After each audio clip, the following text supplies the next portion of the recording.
ओम शांति। पिताश्री ब्रह्मा बाबा को तो हमने नहीं देखा, मातेश्वरी जी को हमने नहीं देखा, परंतु दादी जी से हर पल यही फीलिंग आती रही कि साक्षात बाप समान, ब्रह्मा बाबा के समान उनके हर कदम रहे। जिस तरह ब्रह्मा बाबा कभी भी बच्चों की कोई भी कमजोरी को अपने न मन न चित्त पर रखते थे, ऐसे ही हमारी प्यारी दादी जी भी कभी किसी की भी कमजोरी को न मन न चित्त पर रखते थे।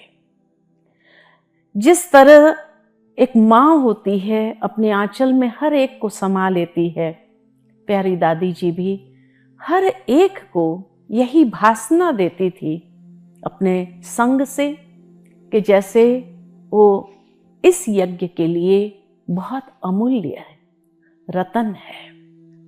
दादी जी ने कभी भी अपने अंदर वो ईगो डेवलप नहीं होने दिया। इतनी निर्माण कि आज एडमिनिस्ट्रेटिव हेड होने के बावजूद भी कभी किसी को ऑर्डर नहीं किया तुम्हें ऐसा करना है, ये करना है, लेकिन हर एक के साथ इतनी ही निर्माणता से पेश हुए। मैं अपने जीवन का अनुभव बताऊं तो मुझे याद आता है कि जब मैं माउंट आबू आई थी तो मैं तो एक ग्रुप को लेकर के आई थी, थोड़े दिन के लिए, 4-5 दिन के लिए ही आई थी। वापसी जाने की टिकट थी मेरी, लेकिन दादी जी ने जैसे ही देखा और कहा कि देखो यहाँ पर राज्यपाल राजस्थान के कोर्स करना चाहते हैं, आप थोड़े दिन और रुक जाओ। मैंने कहा ठीक है, और जैसे ही मैं रुकी यहाँ पर, फिर उसके बाद जो है राज्यपाल तो यहाँ कुछ समय रहने के बाद चले गए, लेकिन जैसे ही ज्ञान सरोवर का निर्माण होने लगा तो दादी जी के मन में ये भावना जरूर जागृत हुई कि अभी और हैंड्स को बढ़ाना होगा। तो उस समय दादी जी तो एडमिनिस्ट्रेटिव हेड थी, बहुत आराम से मुझे कह सकती थी कि देखो आपको यहाँ रहना है, लेकिन फिर भी दादी जी ने बहुत सुंदर तरीके से एक दिन मुझे बुलाकर कहा कि देखो उषा, बाबा के बेहद यज्ञ का कार्य का विस्तार हो रहा है, दादी जी की भावना है कि आप यहाँ रहो ताकि अनेक ऐसे वीआईपी गेस्ट आते हैं उनकी सेवा कर सको। लेकिन फिर भी दादी जी आपको चॉइस देती है, अगर आप सेंटर पर जाना चाहती हो तो दादी जी आपको रोकेगी नहीं। बढ़िया सेंटर दे करके दादी जी आपको सेंटर पर भी अवश्य छुट्टी देंगी जाने की। तब मुझे महसूस हुआ कि दादी जी इतनी बड़ी एडमिनिस्ट्रेटिव हेड, वो मुझे सिर्फ ऑर्डर कर सकती थी कि आपको अभी यहाँ रहना है, लेकिन नहीं, दादी जी ने ऐसे नहीं कहा।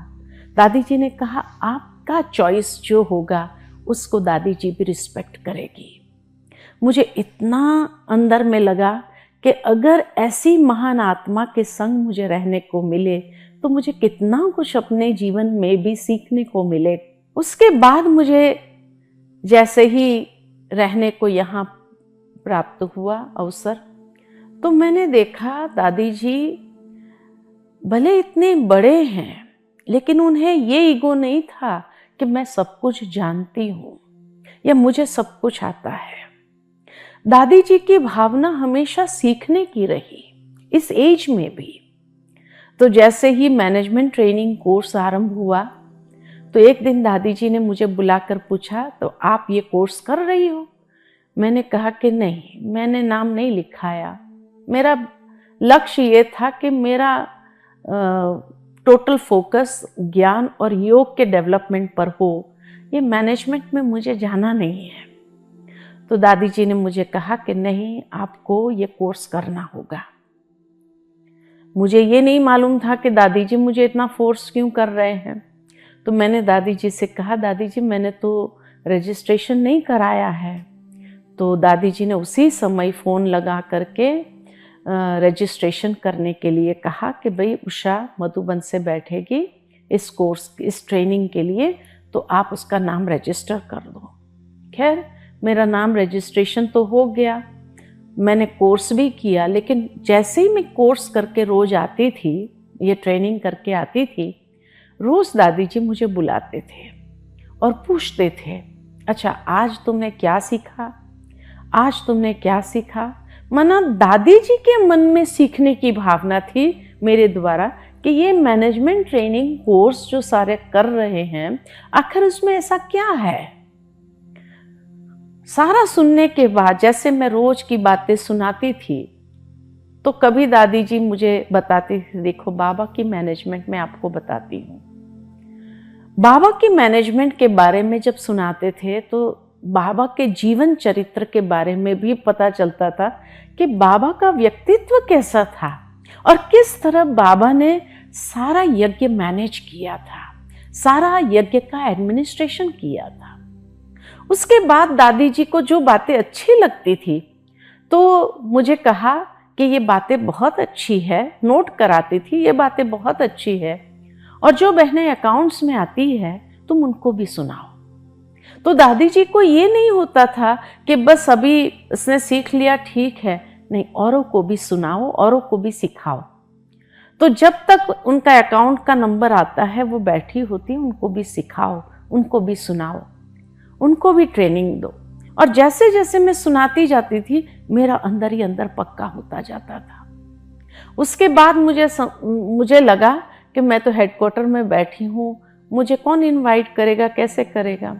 अनायास ही उस समय यहाँ पर गोदरेज के वाइस प्रेसिडेंट आए थे, और जब गोदरेज के वाइस प्रेसिडेंट आए तो दादी जी ने खुद ही मुझे बुला करके कहा वाइस प्रेसिडेंट को कि देखो ये हमारी बहन है ना, ये मैनेजमेंट ट्रेनिंग कोर्स किया है। मुझे इतना ये लग रहा था, अनकंफर्टेबल भी लग रहा था कि अभी मैंने कुछ इतना मास्टर किया नहीं है, और दादी जी मेरा परिचय इस तरह से करा कि ये हमारी बहन बहुत अच्छा मैनेजमेंट ट्रेनिंग कोर्स कराती है, आप जरूर उनको बुलाइए अपनी कंपनी में और वो कराएगी। उन्होंने हाँ कर दिया और दादी जी ने मेरे को कहा जाओ आप। और सचमुच मैं इतनी प्रिपेयर्ड न होने के कारण मैंने दिन रात मेहनत करके जितने दिन थे उसमें मैंने अपने आप को उन सेशंस के लिए तैयार किया और फिर वहाँ जाकर कराया। लास्ट डे दादी जी खुद भी वहाँ पहुँचे बॉम्बे में, और पहुँच करके सभी को इतनी अच्छी प्रेरणादायी बातें सुनाई, सारे स्टाफ को, जितने भी लोग थे उन सबको इकट्ठा करके इतनी अच्छी बातें सुनाई।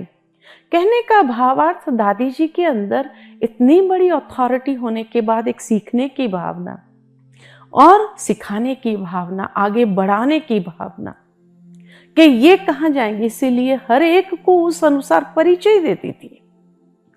तो दूसरों को आगे बढ़ाने की भावना उनके अंदर देखी। जब भी हम सेवा करके भी आते थे तो भी दादी उसमें इंटरेस्ट लेती थी। अच्छा वहां क्या हुआ, क्या सेवा किया, हर बात में जैसे इंटरेस्ट। तो हमें भी जब सेवा करके आते थे लगता था दादी जी पूछेगी। इतना अच्छी तरह से हम सेवा की उमंग उत्साह के साथ सेवा करके आते थे, और दादी जी को जब समाचार सुनाते थे दादी जी इतनी खुश होती थी, शाबाशी देती थी, बहुत अच्छा किया, मना इतना उमंग उत्साह और भर देती थी।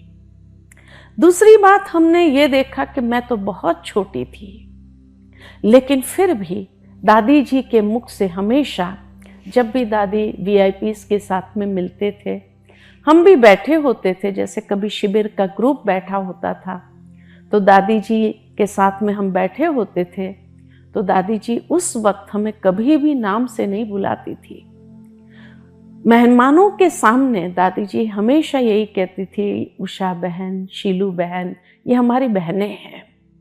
मना इतना रिस्पेक्ट नहीं तो आज कोई भी एडमिनिस्ट्रेटिव हेड इस तरह से रिस्पेक्ट दे करके अपने छोटे भाई बहनों का जैसे मान सम्मान बढ़ाना। कभी भी एक बार मैंने दादी जी से कहा कि दादी मैं तो बहुत छोटी हूँ, आप उषा बहन क्यों कहते हो। कहा नहीं, जो हम कहेंगे ना तो फिर उन लोगों का भी भाव बनेगा आपके अंदर, तो वो भी आपको उस दृष्टि से देखेगा। तो कहने का भावार्थ कि दादी जी सिखाती भी थी कि कैसे हमें अपने बड़ों के प्रति भी भाव बिठाना है, हमारे साथी के प्रति भी भाव बिठाना होता है, हमारे से छोटों के प्रति भी भाव बिठाना होता है। कहने का भावार्थ कि ऐसा सुंदर एडमिनिस्ट्रेशन, और इसीलिए दादी एक एक की बात इतना ध्यान से सुनती थी। कभी कोई बात लेकर के भी जाते थे, कोई प्रॉब्लम लेकर के भी जाते थे, तो ये नहीं कि दादी एक सुनी सुनाई बातों पर कभी डिसीजन ले लेती थी, लेकिन मेरी बात भी पूरी सुनेंगी। अच्छा ठीक है, जहाँ जहाँ मेरी कमजोरी महसूस हुई दादी को, तो दादी ध्यान भी खिंचवाती थी, ऐसे नहीं ऐसे। उसके बाद में निकल जाने के बाद ये नहीं कि वो बात को वहीं छोड़ दिया, जिस व्यक्ति के प्रति अगर मैंने की है वो बात, उस व्यक्ति को भी बुलाते थे और पूछते थे, ताकि दोनों तरफ की बात समझती थी। और समझने के बाद वो व्यक्ति भी जो बातें कहता था, तो उनके अंदर भी अगर कोई गलत फहमी होती थी तो उनको भी वो क्लियर कर देते थे कि देखो मैंने उससे बात किया, वो आई थी मेरे पास में, लेकिन उसके मन में ऐसा भाव नहीं, ऐसा भाव था। तो कभी भी हम लोगों के अंदर एक मन मुटाव को क्रिएट करने वाली बात नहीं थी, लेकिन उस मन मुटाव को और ही क्लियर करने की भावना दादी, ताकि एक पारिवारिक फीलिंग हमारी बनी रहे, एक परिवार के अंदर सबको जोड़ करके रखना, ये दादी जी की भावना थी कि बाबा का परिवार, ये बेहद का परिवार, नेचुरल है कि हर एक के स्वभाव संस्कार अपने अपने होते हैं, लेकिन फिर भी उनको जोड़ने का काम ये दादी जी का था। तो ये चीज़ें जो हमने अपने जीवन के अंदर सीखी दादी जी के जीवन से, कि सचमुच पारिवारिक फीलिंग किसको कहा जाता है, पारिवारिक भावना किसको कहा जाता है, और हर एक के साथ किस तरह से प्यार से हम रह सकते हैं, ये भावनाएं हम सबने दादी जी के जीवन से सीखी। साथ ही साथ दादी जी का मुरली के प्रति इतना प्यार था, इतना रिस्पेक्ट था बाबा की मुरली के प्रति, कि एक मुरली को दिन में 6 बार पढ़ती थी, रात्रि को पढ़ती थी, फिर उसके बाद दूसरे दिन अमृत वेले के बाद पढ़ना, फिर मुरली क्लास में पढ़ना, उसके बाद शाम के समय फिर जब चाय पीने बैठती थी तब देखती थी। कहने का भावार्थ दिन में 4 से 5 बार दादी एक मुरली को जैसे अंदर घोट घोट करके वो नशा चढ़ाना, वो दादी जी के जीवन से हमने देखा। स्टूडेंट लाइफ तो इतनी अच्छी दादी की रही, लेकिन साथ ही साथ मैंने देखा अमृत वेला दादी कभी मिस नहीं करती थी। अमृत वेले भी, क्योंकि मैं हमेशा दादी जी जब जहाँ सोफा पर बैठती थी, चरणों में ही नीचे मैं दादी जी के पास में बैठती थी, और इसीलिए अगर किस दिन मैंने मिस भी किया तो दादी पूछती थी, तबीयत ठीक है ना, आज सुबह दिखाई नहीं दी। मैंने ये नहीं कहती थी आज तुमने अमृत वेला क्यों मिस किया, कोई ऑर्डर नहीं, लेकिन पूछती थी आज तबीयत ठीक नहीं थी क्या। कहने का भावार्थ के दादी जी का ज्ञान और योग पर इतना अटेंशन, और साथ ही साथ सभी भाई बहनों के प्रति भी यही भावना कि ज्ञान और योग में हर कोई अपने आप को इतना संवारते जाए, सशक्त बनाते जाए, ताकि जीवन के अंदर कोई भी बात आए उसको क्रॉस करना आसान हो जाए, और बाबा की जो नियम मर्यादाएं मुरली के द्वारा जो मिलती है, उस चीज़ को हम अपने जीवन के अंदर ग्रहण करके हम सहजता से आगे बढ़े, हर परिस्थिति को क्रॉस करें, और कोई भी बात में कहीं पर भी कोई ऐसी कमजोरी अपने जीवन में न आ जाए जिससे आगे चल कर के हमें उसको भोगना पड़े या उसके कारण हमें परेशानी उठानी पड़े। तो इन सब बातों को लेकर के दादी जी का जीवन देखा कि सचमुच निर्माण, निर्मल वाणी जीवन के अंदर, और नम्रता किस तरह से, और निमित्त भाव, ये भी देखा दादी जी के जीवन के अंदर कि दादी जी ने कभी ये नहीं कहा ये मेरा विचार है, मैं ऐसा कहती हूँ, आपको ऐसा करना होगा। नहीं, कोई भी मीटिंग होती थी, कोई भी ऐसे संगठन में बात होती थी, दादी जी हमेशा यही कहती थी सब मधुबन निवासियों को भी सामने रखते हुए कि देखो दादी को ये विचार आया है, मेरे को ये विचार आया नहीं, दादी को इतना निमित्त भाव कि दादी को ये विचार आया है, आप सभी का इसमें क्या एडिशन हो, करेक्शन हो या कोई ऐसी बात हो। तो कहने का भावार्थ दादी कभी अपनी बात किसी पर इम्पोज कर देना कि नहीं आपको करना ही होगा, ये नहीं। दादी जी का ये विचार है, बाकी आप बताओ आप क्या कहेंगे। तो मना सामने वाले से भी सजेशंस को वेलकम करना और सहजता से उसमें अमेंडमेंट भी कर देना, फ्लेक्सिबल भी हो जाना और निर्माणता से उस सुझाव को इम्प्लीमेंट करके साथ में जोड़ करके उस चीज़ को और अच्छे से करना। तो हर एक को ये फीलिंग आती थी कि नहीं हमारा यज्ञ है, हमें अच्छा से अच्छा करना है। तो यज्ञ के अंदर कभी भी कोई बात ऐसी नहीं होती थी कि जिसके कारण कोई ये फील करे कि मैं इस यज्ञ का हिस्सा नहीं हूँ। नहीं, उनके विचारों को भी जोड़ना, उनके विचारों को भी लेकर के चलना, ये दादी जी की भावना होती थी। तो इसीलिए आज्ञाकारी, ईमानदार, वफादार, फरमानबरदार दादी जी के जीवन से देखने को मिलता है। इतनी महान हस्ती होने के बावजूद अनेकों के लिए आज मैं यही कहूँगी कि सबका दिल जीता हो। एक छोटे बच्चे से लेकर के बड़े बुजुर्ग तक हर व्यक्ति का दिल जीता है। बच्चे के साथ बच्चे बन जाना और बड़े बुजुर्ग के साथ उस लेवल की बातें करना, कोई साइंटिस्ट आता था तो उस लेवल की बातें करना उनके साथ में, हर प्रकार के कला दादी के जीवन के द्वारा हमें देखने को मिलती थी। तो ये था दादी जी का व्यक्तित्व। ओम शांति।